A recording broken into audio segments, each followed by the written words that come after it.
বাঁশের আগায় আর্জেন্টিনার ব্রাজিলের পতাকা টানাস, সাদে আর্জেন্টিনার ব্রাজিলের পতাকা টানোস। এরে জানোয়ারের বাচ্চা, তোরে কি এই আর্জেন্টিনার ব্রাজিলে খাওয়ায়নি?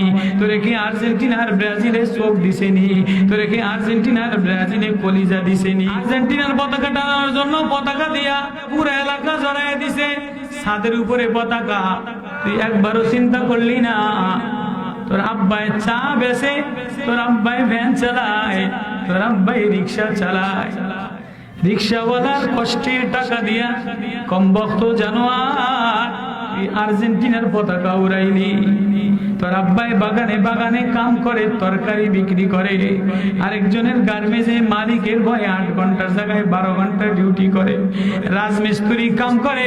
এরে জানোয়ার তুই একটা ল্যাংটা প্যান্ট পরে একটা সিরা গেঞ্জি গায়ে দিয়া রাত 12টা পর্যন্ত মোবাইলে আর্জেন্টিনার ব্রাজিল দেখো। এরে তোর বাবে চা বেচে, তোর বাবে ভোর রাত্রে ভ্যান লইয়া যায়, তোর বাবে রৌদ্রের মধ্যে কিষান দেয়, তোর বাবে 3 রাস্তার মোড়ে আরেকজনের দারোয়ানগিরি করে, আরেকজনের কামলাগিরি করে। তোর মা একটা ভালো কাপড় পরে না, তোর মা একটা ভালো শাড়ি গায়ে দেয় না, তোর মা একটা ভালো জায়গায় ঘুমায় না। এরে জানোয়ার তুই একটা দামি মোবাইল কিনিয়া 30,000 টাকা দামের মোবাইলের মধ্যে বারবার আর্জেন্টিনার ব্রাজিল লেখোস, ওয়ালে ওয়ালে লেখোস, পতাকা পতাকা টানাস।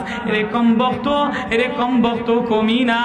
তুই একবারও চিন্তা করলি না তুই কোন মালিকের বাদ দিয়া, কোন মালিকের বাদ দিয়া, কোন বানানেওয়ালারে বাদ দিয়া, কোন আব্বার টাকা দিয়া, কোন মার টাকা দিয়া, কোন সংসারের কষ্টের টাকা দিয়া তুই আর্জেন্টিনার ব্রাজিল মারা।